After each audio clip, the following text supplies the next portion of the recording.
Assalamu alaikum, marhaban, bonjour et bienvenue. Good morning and welcome. So I have the pleasure to be the MC only for this session because after this one, we'll be working hard. So this is the day, and by design, we try to get us on the same page, preparing for the conversation that will start after this session. So it is today when we try to develop some ideas together to make the world a better place. So over the first day in the opening plenary, we were moved, and I think a lot of us, we left that plenary session feeling what is really the suffering and what happened in this country. And the testimony of that young fellow who asked the questions at the end, and what we heard from Parikh yesterday, was a reminder of how those kind of mistakes that happens one day, maybe for good or bad reason, can lead to catastrophes, can lead to different kind of paths. Yesterday, we tried through different sessions, and including this morning, to develop what we call a common awareness. Because one thing that we have observed, we come to these different issues from our own biases, and we try actually to address them from our own expertise and our own eyes. So the forum, the way how we try to design it is to create this kind of common understanding. So when we talk about economy, we bring into that the other dimensions. When we talk about environment, we bring the other dimensions, and so on and so forth. So today, we hope that we will be able to find ideas for making the world a better place.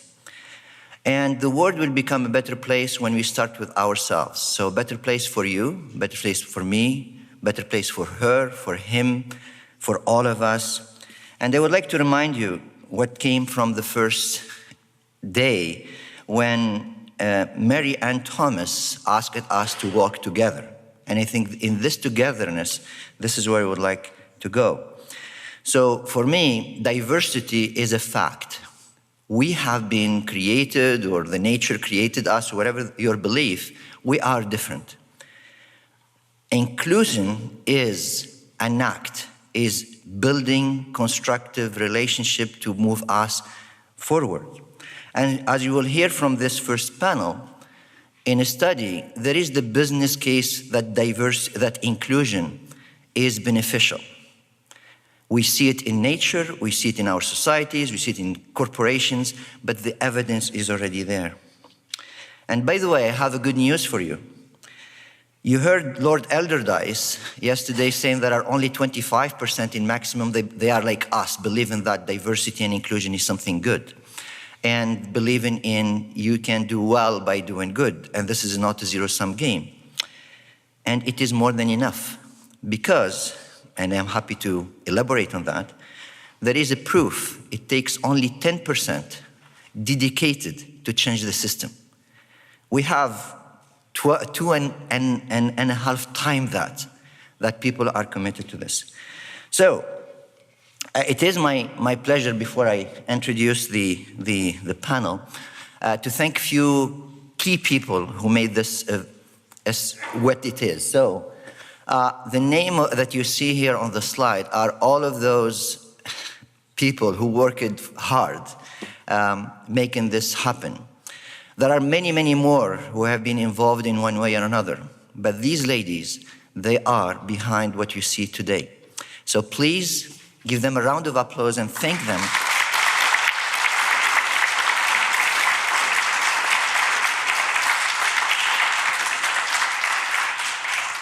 And their merit is to have supported me for this long. So next, please. So I am happy to I will come back after this session. Please stay seated.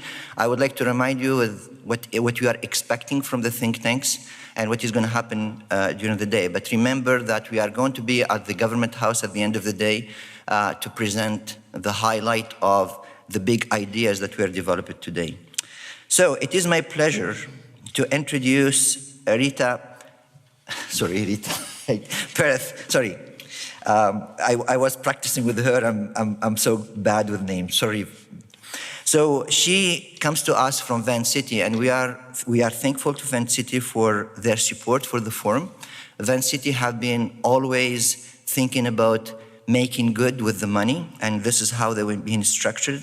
So Rita is a longtime supporter of cooperative. Rita is committed to Vancity vision of transforming wealth and enhancing community health. She brings more than 20 years of leadership experience in educational, community development, and regulatory organizations to the board of directors. Please help me welcome Rita.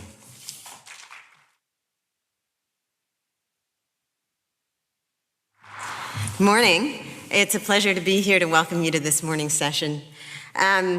Like others, I'd like to acknowledge that we're gathered on the unceded territories of the Coast Salish peoples, represented by the Esquimalt and Songhees nations. And I acknowledge that while we are marking the 150th year of Confederation, these lands were under the custodianship of Indigenous peoples for many years before 1867. So, an emerging theme over the last couple of days has been that inclusion is not an end goal. Rather, it's a process. And it's a process of continuous learning, of reflection, of experimentation, of humility and action. It's a journey. So I want to spend just a minute talking about Vancity's journey, where we're at and where we're going.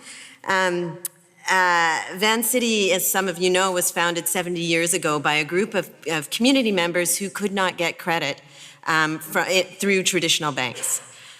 So they formed a cooperative to meet their community needs. We've been working since that time to address the financial needs of marginalized people to the greatest extent we can. Some of you know, for instance, that Vancity was the first financial institution in BC to offer loans to women without requiring a male signatory. That was a long time ago. Since then, recently we launched Fair and Fast, which is an online, it's a loan that members can apply for without a fee online, and it's an alternative, a low interest alternative to the exploitative loan practices of the payday loan companies that you see in the community. Vancity also offers financial literacy programs, and they cover everything from how to do basic banking and what credit is, and how to use a credit card, and how to do tax filing, to budgeting, and how to use your bank card. We offer that through the public library system, and in the last decade, we've reached out to about 20,000 people. We've offered these workshops in about 30 different languages. But at Vancity, we also talk about inclusion in terms of our board and our staff. So 8 of the 9 board members at Vancity are women, 3 are women of color. 1 is an outspoken advocate in the LGBTQ community. Our CFO and our CEO are both women. And when the Truth and Reconciliation Commission released its final report in 2015, the board added reconciliation with Indigenous peoples as one of our core values. So we are working on what that means for us as a financial institution.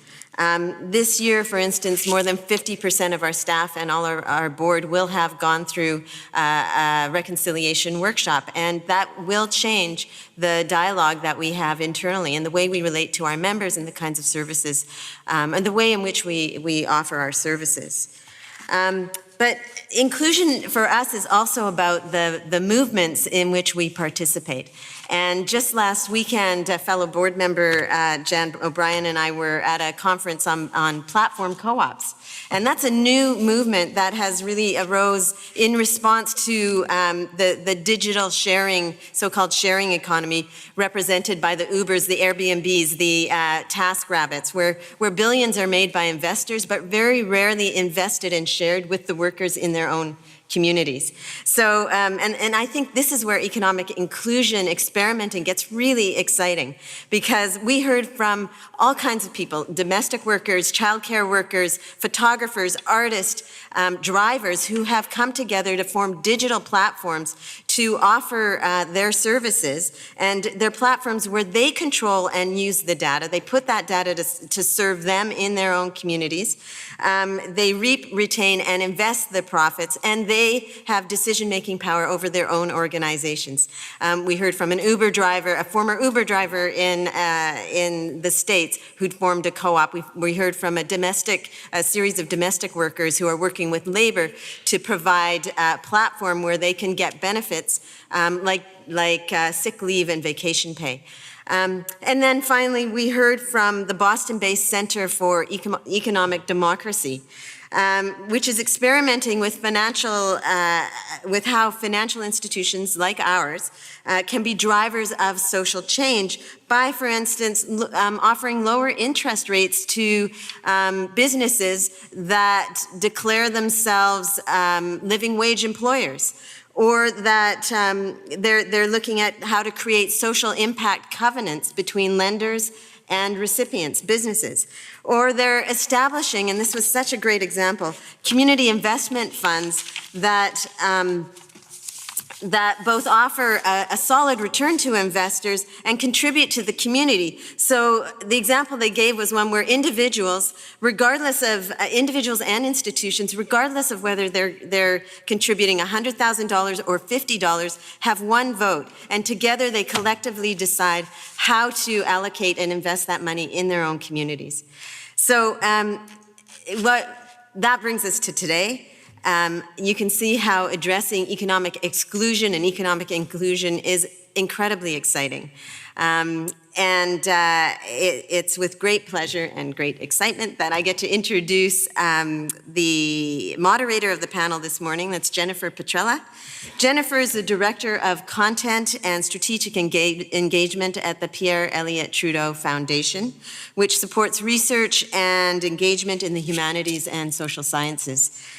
She started at the foundation after 8 years as a writer and editor for multilateral development banks and governments and academic bodies.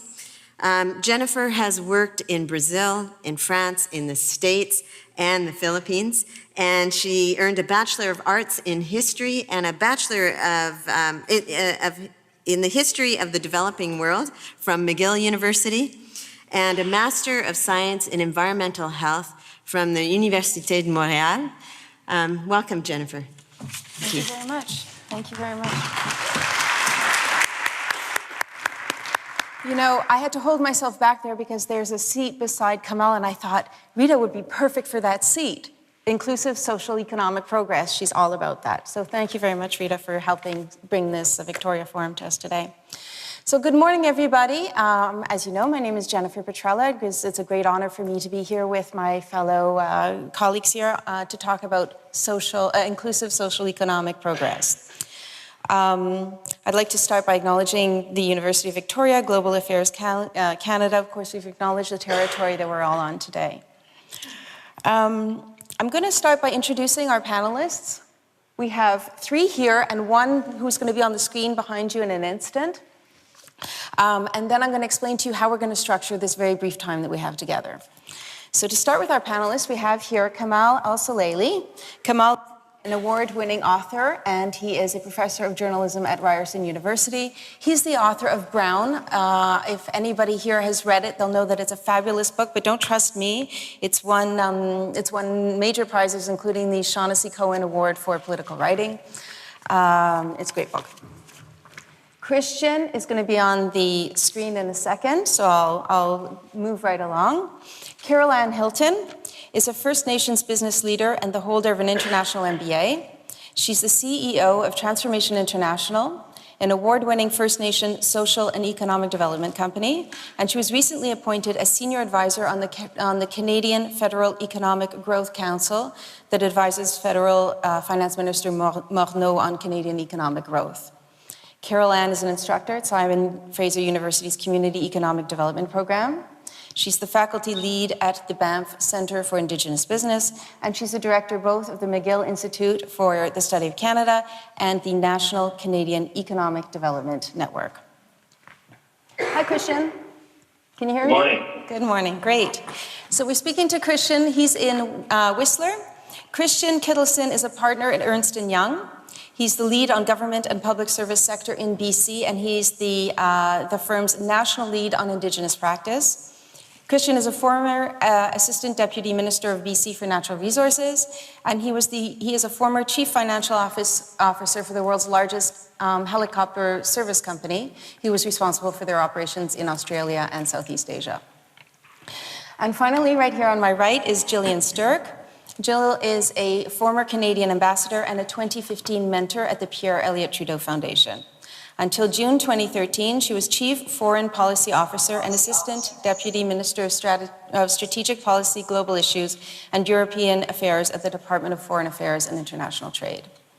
So you see that on this panel we have finance, we have economics, we have government, we have media, we have social affairs.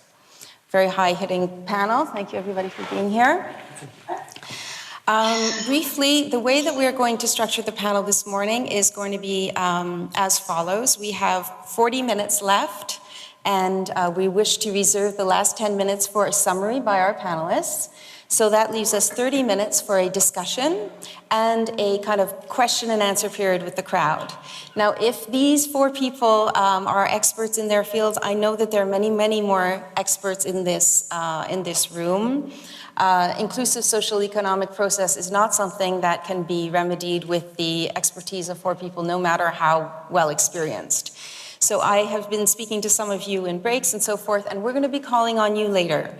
Calling on you not only to raise your hands and tell us what questions you have for these people and what issues you think need to be raised, but also if you have expertise or evidence, the Victoria Forum is supposed to be an interactive discussion with you, drawing on your expertise and evidence. So if a question comes up that you know the answer to, please signal and I will scan and try to find you, and we'd love to hear from you. So without further ado, let's proceed to the questions that we have for our panelists. So I'd like to start with Kamal and Carol Ann to talk about inclusivity. So inclusive social economic progress, the first word is inclusive. That is a very hard question. Who do we include? Who do we exclude? So maybe I could ask you, Kamal, to start. How would you define inclusivity in this area, and how does Canada measure up in your experience? Sure. Well, I define inclusivity when we get to the point where at the moment, 1 in 3 immigrants who come to Canada live below the poverty line, whereas that number is 1 in 8 for the general population. Only a quarter of immigrants to Canada work in the professions in which they qualified for to come to Canada. Only a quarter, 1 in 4. So I define economic inclusivity as the moment when we start addressing these issues and addressing our fetish or hunger for bringing people into this country and then not allowing them to live up to their full potential economically, professionally. I think we do have an addiction on immigration, largely for a number of reasons, but one of them is clearly because immigration has become the major way of getting cheap labor into the country. So I would define inclusivity economically when these issues are addressed. Mm-hmm. So if 300,000 people, newcomers to our country every year, aren't working in work that draws on their talents, their expertise, their education, we are letting a lot of talent kind of go down the drain. We're wasting talent and brain power, in part because we also need unskilled labor as well. Mm-hmm. So we have one way of getting that unskilled labor is to continue underinvesting in the professional accreditation and the professional progress of our newcomers. Carol Ann, what is your take? Thank you, and good morning, everyone. I see economic inclusivity, and to be able to observe it, we need to be able to look within the margins of this country. If we look within the margins of this country, what we see is that Indigenous people have, if you look at the structure of margins, it's 90-10. If you look at the structures of the marginalization of Indigenous people within this country, you see the highest percentage of Indigenous peoples in jails, children in care. The statistics go on and on and on. It's within that marginalization that there's room for socio-economic inclusion and participatory frameworks that allow a continued representation of Indigenous people and solutions within those issues. If we look specifically at that as an issue, marginalization is an overrepresentation of a mainstream worldview. When we can look and examine from that perspective, that's the starting point for economic inclusion. Mm-hmm. That's interesting. So, your point of view is that we actually have to go beyond the figures to look at a little bit what comes before, to redefine the way that we relate to each other, in fact. Absolutely, and I see the levels and numbers of marginalization at that kind of 90-10 structure that requires honesty and requires looking at that as actual performance measures of this country. Mm-hmm. Very interesting. Christian, can you hear me? Yes, everything's good? When you were an assistant deputy minister for BC, you developed this collaborative process where Indigenous communities kind of defined a vision for what they saw as inclusive socio-economic process, and they communicated that vision to governments instead of the other way around. And you were telling me that kind of produced some unexpected priorities. So it could have been Indigenous, it could have been the revitalization of Indigenous languages, or it could have been environmental monitoring, or it could have been resource development, not necessarily in that order. And then you went a step further and developed this model for government resource revenue sharing that, again, in a context of an Indigenous community wishing to develop, looked at ways to reframe resource development within the context not merely of an exchange, an economic exchange with respect only to those resources, but within as one component of a larger kind of negotiation about well-being and prosperity. How did that influence how you look at inclusivity and progress? Well, just to start with, I think the challenge that we felt was occurring in government and our relationship with Indigenous was we were seeing a very approach, which was have representatives from the Indigenous community on one side, and we had representatives from the government on the other side. And this was taking a long time and not necessarily producing the outcomes that were desired outcomes or the desired interests of the actual community itself. So what we found was that the collaborative design process was actually removing the representatives of the interest and actually having the true interest in the room and starting to create a shared vision of what the future needs to be for those interests. And what ended up happening was we were starting to see a tremendous acceleration of that process, but we were also a little bit surprised to see what the outcomes of the process were. Typically, we would be sitting there thinking about things like hiring and dollars, man's title, those types of things, but when the actual interests were in the room... Christian, I'm going to stop you because the sound is really bad. Okay, sorry about that. So maybe somebody can work on the sound and we'll come back to you, all right? Okay. Sorry about that, everybody. What Christian was saying to me yesterday on the phone was, if you don't mind me speaking for you a little bit, Christian, is that this model of working together has actually expanded greatly the possibilities, because as soon as you come to an agreement on principles, where revenue resource sharing is not merely an exchange, which, number one, doesn't use representatives to bargain, but uses the people in the room, you expand the possibilities. People become more willing to entertain resource development within the context of achieving greater goals. And so then you have a model that where dissent can actually be integrated into the whole negotiation, and people become willing to look at possibilities that they weren't looking at before. So resource development no longer becomes a question of this single river, this single mine, but actually becomes one of many tools that can be used to achieve, greater literacy or whatever the goal the Indigenous community might define. So that's one way of achieving inclusivity, is to getting governments to kind of look at negotiating on a different level, more of a nation-to-nation kind of level. That seems to work well when all the peoples at the table have a bargaining chip. Kamal, you deal with populations that don't have those kinds of bargaining chips necessarily. Right. Many of Canada's visible minorities, are undocumented or they're waiting for status. Does that change the power relationship? It does, because we are literally not at the table, and we are talked at and not talked to, or not talked. We're not having general conversations.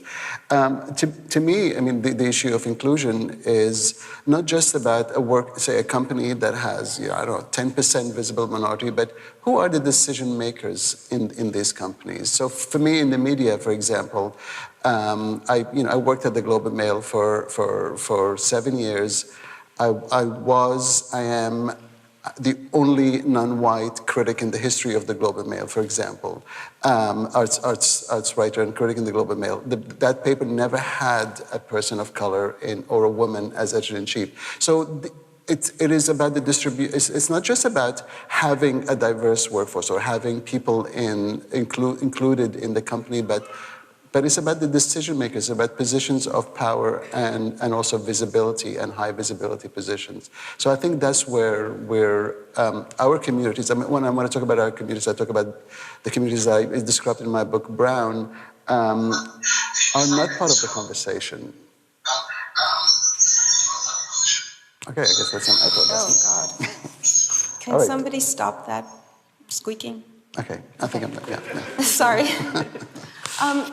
Yeah, so Kamal, more and more we're seeing brownness and indigeneity as a plus, right? So there's great appetite for Indigenous expertise in universities these days. Yeah. We saw Silicon Valley kind of get up in arms against Trump's immigration ban.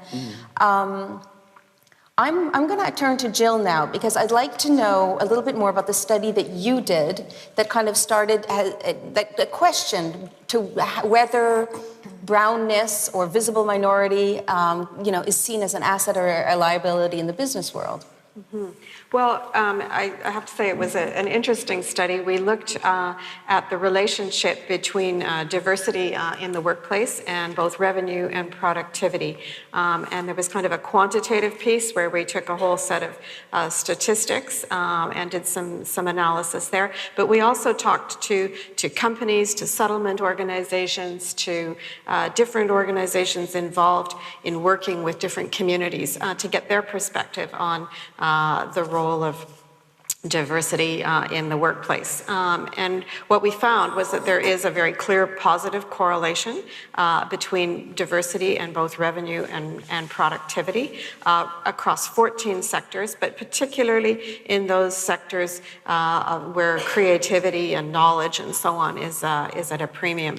So we felt that was very encouraging. But I thought what was even more interesting was what people in the business world told us. And they said, for them, diversity was an opportunity to expand the talent pool. It was an opportunity to foster creativity and innovation, because you get that kind of creative tension in the workplace between different ideas, different perspectives. It also allowed businesses to think about how to generate new products and services to target different demographic groups and potentially open up new markets both in Canada and abroad. So I think the business community felt very strongly that diversity was important to them, and not just because it was the right thing to do, but because it was also important in terms of their revenue and productivity. But I have to say, they all acknowledged that there remain significant barriers to achieving those goals, and those are some of the things that Kamal, you've spoken about. And I can talk a little bit more about that later if you like, Jennifer. Jill, can you give us an idea of the order of magnitude? Yes, for a 1% increase in diversity in the workforce led to a 2.4% increase in productivity, and a 2.4% increase in revenue, and a 1% increase in productivity. But as I said, this was much higher in those creative industries like business services, for example, the technology industries, and the creative industries like media and so on. Okay, I'm interested in what you were just saying, Jill, about measures to promote inclusivity, and I think that it's going to be a very interesting discussion. We have 15 minutes left before the summary, so I don't want to neglect our audience. I think that there's really great expertise in the room. So let me ask you, is there anything that you want to ask the panelists? Is there any aspect of diversity, of inclusion that you want to bring up now? Yes? Yesterday we had the same problem, and the speaker was asked to get closer to the microphone, which made it so we only saw his eyes, but we could at least hear him. Christian, did you hear that? If you get close to the mic, very, very, very close, you only want to see your eyes? Okay, great, perfect. Okay, does anybody have any questions right now, or should we turn to Christian? Any questions, anybody? No? Christian, what comments do you have on some of the exchanges that we've had so far? What do you want to tell us about government resource revenue sharing? Is this a little bit better? Yes, this is better. Okay, great. Well, I think the statement that I would make is that we're missing a tremendous opportunity with the non-inclusivity of Indigenous communities across this country. I'll talk a lot about a business case. The reality is that there is a tremendous business case for the inclusion of Indigenous communities across the country. And the process to allowing for that inclusivity to occur is really what we need to roll up our sleeves and design. Right. So perhaps this is a good time to talk about measures to promote inclusivity. We're going to ask our panelists to suggest some ideas.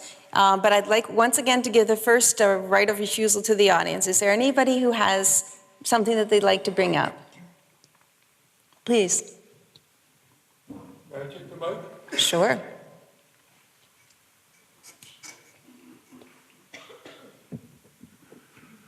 I agree with everything that has been said so far. Please introduce yourself. I'm Derek Fraser. I'm at the Center for Global Studies. I agree with everything that has been said so far, but there's one element of inclusivity that hasn't been taken into account and that can be dangerous. If you take a look at the circumstances that have produced the populist reaction in the last presidential election in the United States, as well as in the Brexit vote, it is first the stagnation of lower class and lower middle class salaries for several years. In Britain, it was 15 years. A fraying of the social safety net and a lack or a bad amount of class mobility. Perfect. That's an excellent point. Thank you for raising that. And it seems to me that we have to take this into consideration in Canada as a whole. Mm-hmm. The disparity of income in Canada is only slightly better than in Britain. We have a high level of social mobility. We have to take into account our social safety net. Yeah, I think that's absolutely right. So, Kamal. I couldn't hear everything said, but it's about social mobility, and one of my main arguments in my book is that earlier generations of immigrants from Eastern Europe and Ireland and Italy in the 20th century have been able to reach that kind of social mobility because of stable jobs, because of a real estate boom, because of many other factors that have contributed to their integration into mainstream Canada. At the moment, the majority of immigrants to Canada are coming and experiencing really precarious work environments that's not allowing them to transition easily into the middle class, to transition easily into sort of to lose that hyphenation of becoming whatever, Arab Canadian, Indo Canadian, and the problem is we need to create the environment of equality and socio-economic progress so that everyone can thrive. Without that, what we're actually creating is an underclass of immigrants who are living outside the cities where they work and are not, and in more than one case, it's not the first generation of immigrants who do well, but they invest in their children. So you have, the parents who came here are not actually living up to their full potential, and that's a major problem. Mm-hmm, mm-hmm. Carol Ann, do you have ideas to add to that? Sure. As a senior advisor on the Federal Economic Growth Council, what I have seen of late is that Canada has taken a leading global role in inclusivity with an agenda specifically aimed at inclusive economic growth. It could have just been looked at economic growth, but adding the inclusive took the conversation to an entirely different level that allowed us the space as the Growth Council to have an analysis of what is inclusive.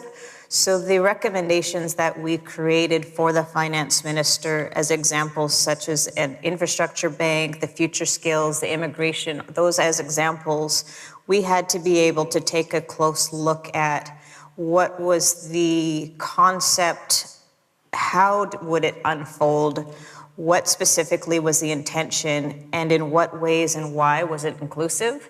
So there was a level of honesty that had to be able to be relayed that identified in that honesty of where are we actually at as a country, and to say we're inclusive also meant in what ways are we not inclusive, and to be able to identify that within the process required that level of honesty within the development of those recommendations, and seeing the implementation of those over the next couple of years will be an important construct of inclusion in this country. Excellent. Do you think that we're going to see replacement of GDP as our prime analysis? Yeah, absolutely. And that was also, I think there was two sets of measurements. One, GDP growth based on inclusion as well as lived experiences. So for example, if infrastructure funding was better targeted to, let's say, an example of a faster train into the city, how would that change Canadian lives specifically in regards to better quality of life, ability to access jobs, that there was a whole kind of set of filters that looked at what did inclusivity do and how did that look at GDP from a regional perspective. Yep. Well, it's good to hear that that's being, mainstream, taken up. I know that that's a discourse at the OECD and at the World Bank. So now we need to trickle it down national and subnational level. Does anybody want to add anything to that or have a question of their own? Yeah, I've had a question. Oh, hi, Stacey. Hi. I'm Stacey Fitzsimmons. I'm a faculty here at the Gustafson School of Business, and this is Douglas. He's very into diversity and inclusion. Actually, I'd love to hear you address something that I've struggled with in my own research about the two different arguments for diversity and inclusion within organizations. I've heard you talk a lot about the business case for diversity, right? And the argument there is that diversity promotes higher performance within organizations, and therefore is something that organizations ought to promote. But it also begs the question that if you find a negative or neutral relationship, then organizations don't have to do it. On the other hand, there's the organizations should promote diversity because it's the right thing to do, which is also a compelling argument, but possibly more difficult to implement. So I would love to hear you, how you contrast those and which one you think is more compelling, how to address them both. Kamal, I know that you're itching to answer that, but before we turn to you, we're going to give Christian a chance. Christian, did you want to weigh in on that? Well, I would. Does that sound okay? Yeah, we're good. Okay. I would say that there's the compelling argument is that it's the right thing to do. We at EY, for instance, in our firm, spend a lot of time making sure that the diversity of decision making, not only within the firm, but as we would prescribe to our clients, is very diverse. We just know that decisions are going to be better when there's a diversity of viewpoints on that. So it's just the right thing to do, and it makes sense in terms of having a better outcome at the end of the day. What's your opinion, Kamal? Well, I mean, I'm going to preface my opinion quickly by saying, of course, I agree it's both the right thing to do and it's the economically sound thing to do. And the study that Jillian and Besma have done is truly, groundbreaking. But I want to say that there's a moral failure when we only see inclusion and diversity, and I'm including immigration policies, just in terms, in purely economic terms as well. We are people. We come here with dreams, with lives, with values, with culture that I would like us to take that into consideration when we think of our policies. And not just because at the moment for every retiring, baby boomer retiring, you need 4 workers to create that pension for them. Very soon it's going to be 2 workers. This is the argument in Doug Saunders' book, Maximum Canada. If we don't increase the number of immigrants, then every 2 workers will have to fund one person's pension plan.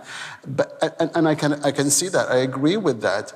But we're not here to pay your retirement pension and your vacation and when you retire.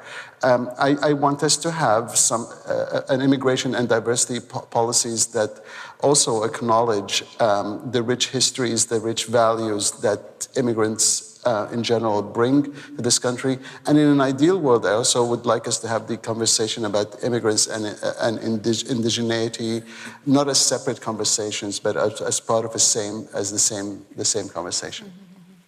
If I can jump in, Jennifer, please. I was just going to say, I think we very much see employment or workplace diversity as just one aspect of inclusion, but it can be quite an important one in the sense that meaningful employment, I think, is an important piece of inclusion, and it also brings people together from diverse backgrounds around common goals. And I think it was perhaps Lord Alderdice the other day who said how important it was to bring people from different perspectives, different backgrounds, to identify what is common between or among them. And so I think in that respect, the workplace piece is quite important in the larger conversation about inclusion. But I do agree entirely that inclusion is about much more than economics. Mm-hmm. This is a steep hill to climb, I think. Yeah.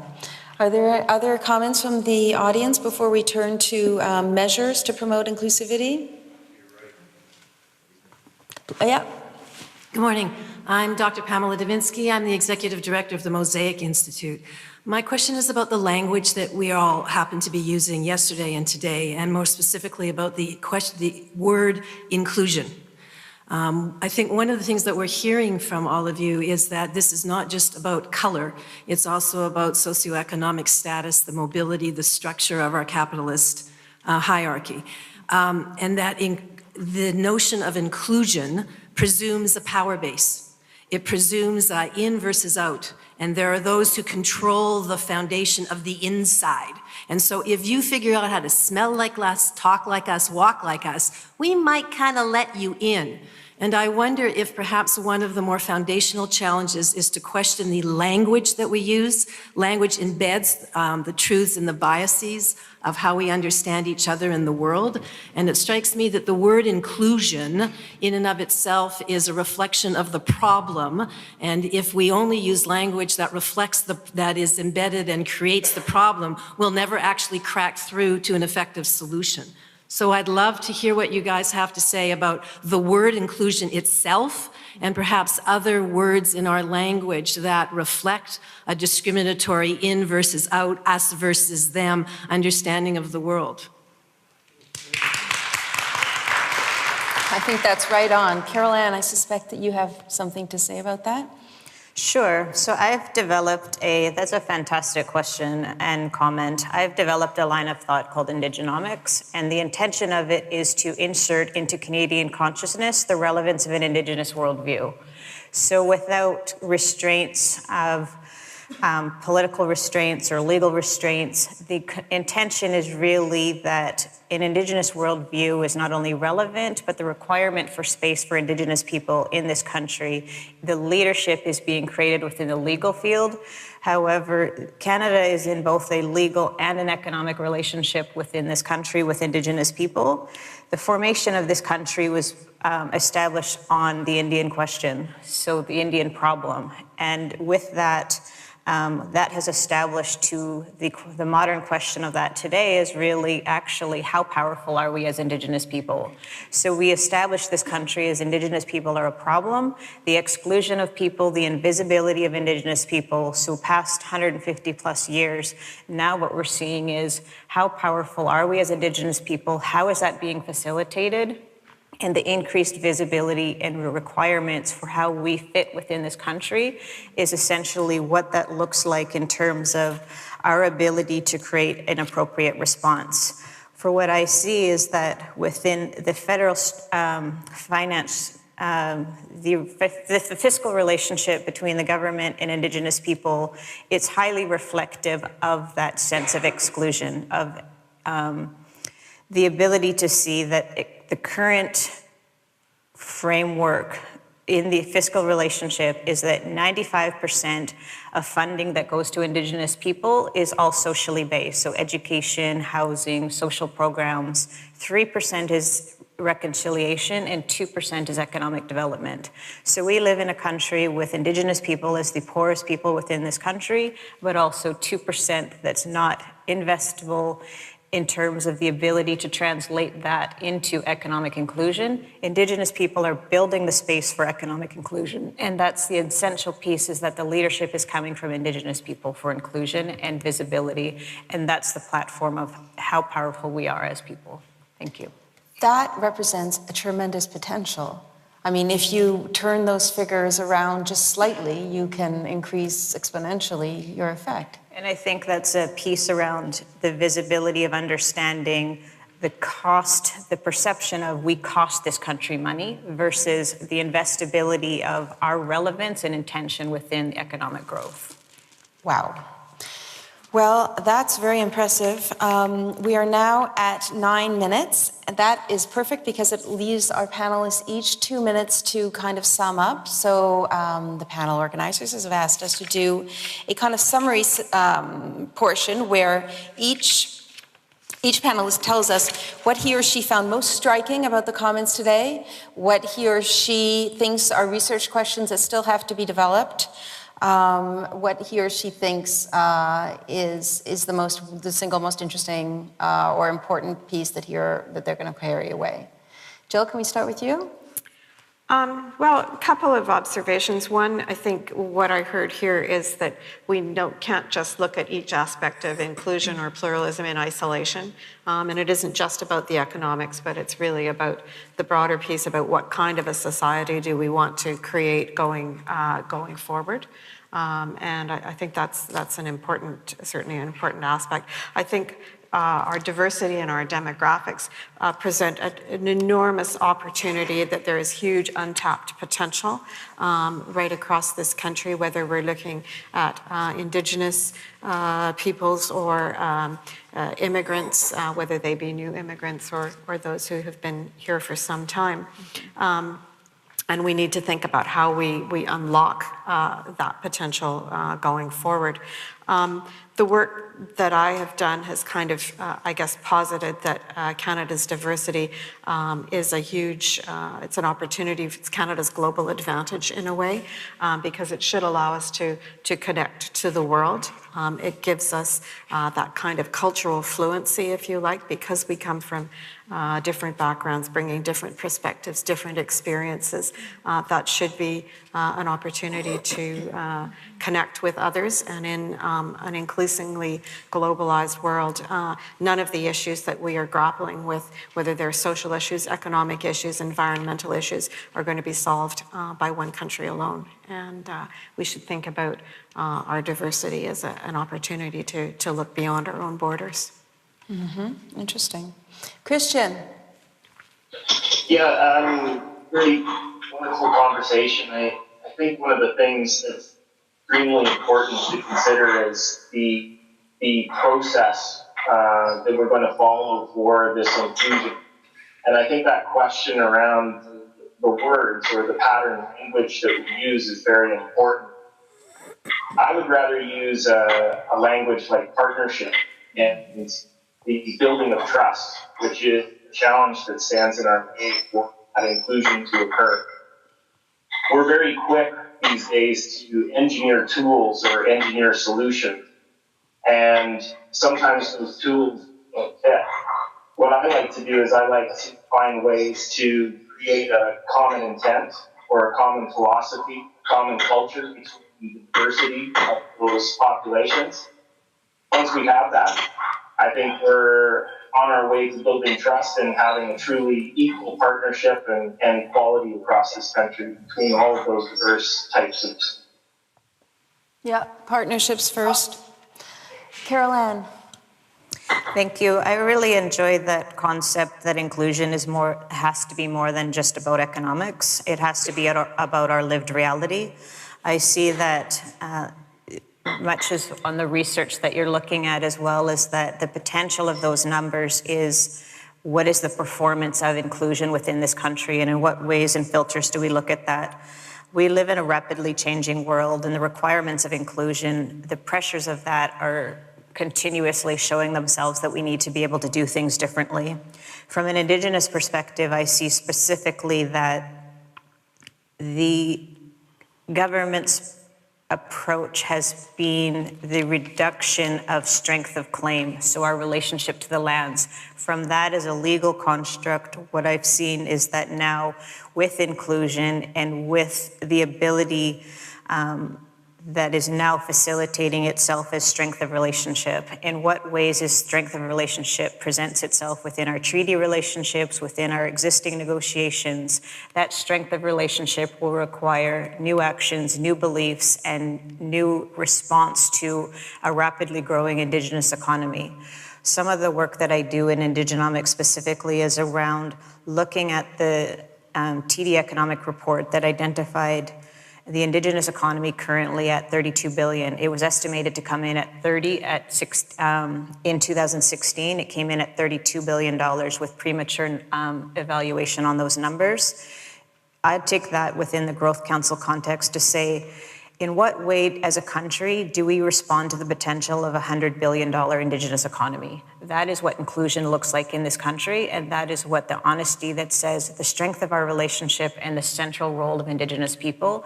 When we get that, when we're able to create the structures, the policy response, the regulatory environment, that's what inclusion will look like in this country, specifically in regards to the Indigenous relationship. Thank you. Nice.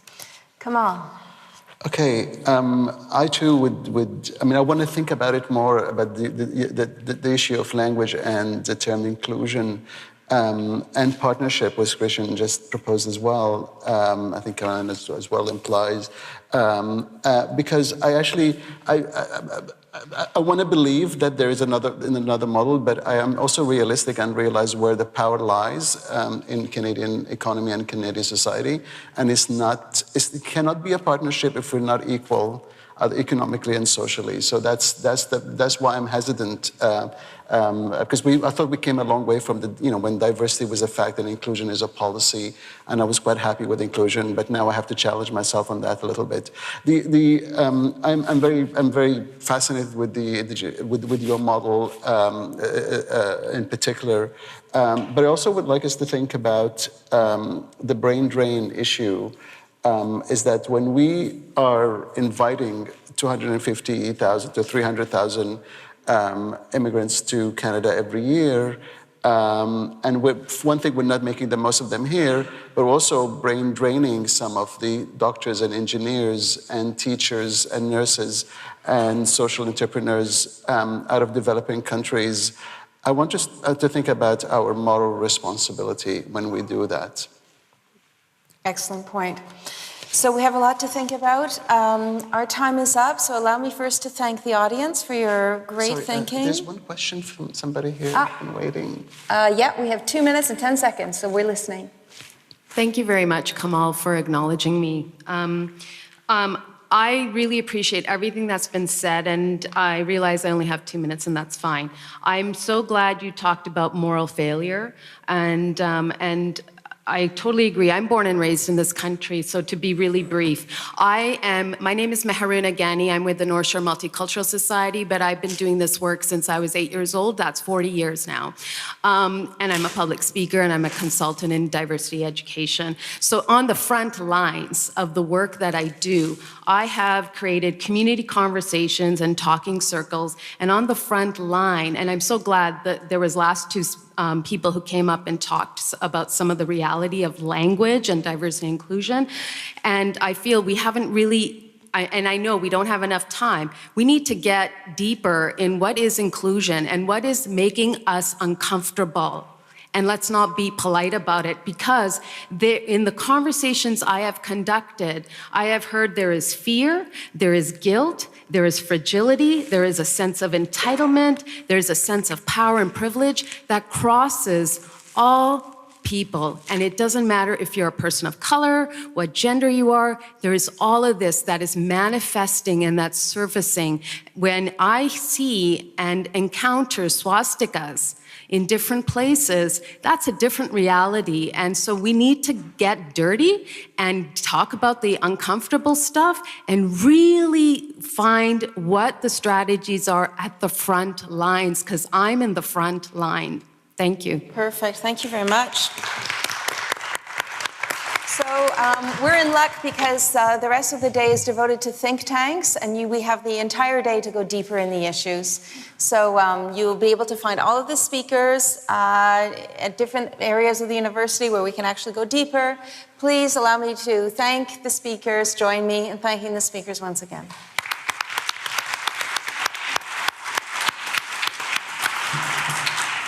Thank you very much, and this is the best way to really to start the day. So I think in our conversation moving forward, I think we would like actually this lively conversation to continue. And please remember, in our conversation, we want also, and what we heard is we need also to include others, like the living species, like the people around us from around the world, what is happening in different parts of the world. So please be mindful of that. So theoretically, we have about 300 people registered for this day. So we have 6 parallel sessions. We have 1 workshop, and total of 17 sessions, so separate sessions, plus the workshop. So if you do the math, there are about 40 to 45 people to generate 3 ideas. And that is the challenge that we are putting in front of you. So I invite you to come with an open mind, with love, this is what we heard yesterday, in your heart, and with respect to others, understanding for the nuances, and be part of this journey. We're trying to think big, we're trying to think about the future, but at the same time, we would like to hear some actions, what we can do tomorrow when we go home, what kind of challenges that we need to focus on. So we hope that you'll be able to contribute to the conversation in a constructive way. We encourage evidence-based conversation, because yes, we are all emotional, we have own ideas, but we need, in order to have a constructive conversation, to be able to build some kind of common grounds, whatever those are. So it's a journey, we are going to work together. We would like to build a new partnership to get there. So that's what is the purpose of today. At the end of the day, we are going to have a reception where we're going to have the co-chairs, one of the co-chairs of the different track, to come up to the mic and for 2 minutes to say, we have been together for these 2 days or 3 days, and these are our biggest idea that we would like to take forward. And these are the new partnerships that we are able to build by being here. Tomorrow, a group of us will be convening to take all the notes. We have scribes on all the sessions, all the ideas. We'll try to clean them, organize them, collate them, create whatever is linkages and between them. And hopefully we can build in what we call the book of recommendations or the book of wisdom. Yeah. No. So seriously, it's a book of action-oriented, book of the mainstream of these kind of conversation we have. I'm not talking about the social mainstream. I'm talking about the mainstream, that the ideas that we are able to develop. So please think in terms of, if the evidence is so compelling, I'm saying not necessarily just the research evidence, it's the people who are talking about the front line, and the actions are clear. Try to get bold ideas about call for actions, things that we need to start doing now, at the personal level, at the together level, and at the community, at the local, at the regional, national, and international. If also you have strong opinion in your sessions about policies, things, I'm saying here policy in the wider term, meaning institutional kind of policies, whatever that is, private sector, public sector, civil society, our families, whatever, try to articulate that in ways that we can take them forward. And the last thing, this is an academic institution, and we love to have wicked problems. We love to have questions that we can focus on for the next 10, 20, 30 years. People can do their career trying to address those questions. So if it comes that you see it's difficult to get to any kind of agreements, those probably the areas of wicked problems. These may be the areas to start maybe articulating questions that we can put forward. We have a lot of bright minds here, and maybe we can try to push them forward. So we will so on some house clearing announcements, so the buses will start leaving here, I think around 4 or 4:10. So we need to be at the government house by 4:30, at the latest by 4:40. There is a reception that is being given in your honor, and the program will be very short, so we'll be having few kind of addresses, but mainly it's going to be about sharing with others the big, bold ideas that your session were able to produce. So I will be around, we will be around, we'll be going through the different sessions. If you need anything, let us know. The lunch will be offered here in this building, so we have to come back to the cafeteria for lunch. But mainly we are going to be in the DSB, which is actually a David Strong building, so there are people that will direct you there. If you are in the sessions 1 to 6, except the indigenous session, that will be happening in the First People's House. If you need anything for your sessions, it's something that come up and you need any kind of support, our team will be there to help you. We hope that you'll be able to finish by 3:30 in order to have some time at the end to be able to continue some kind of informal conversation, catch the buses, go to the reception, and then we'll say goodbye. All right, so thank you and enjoy the coffee.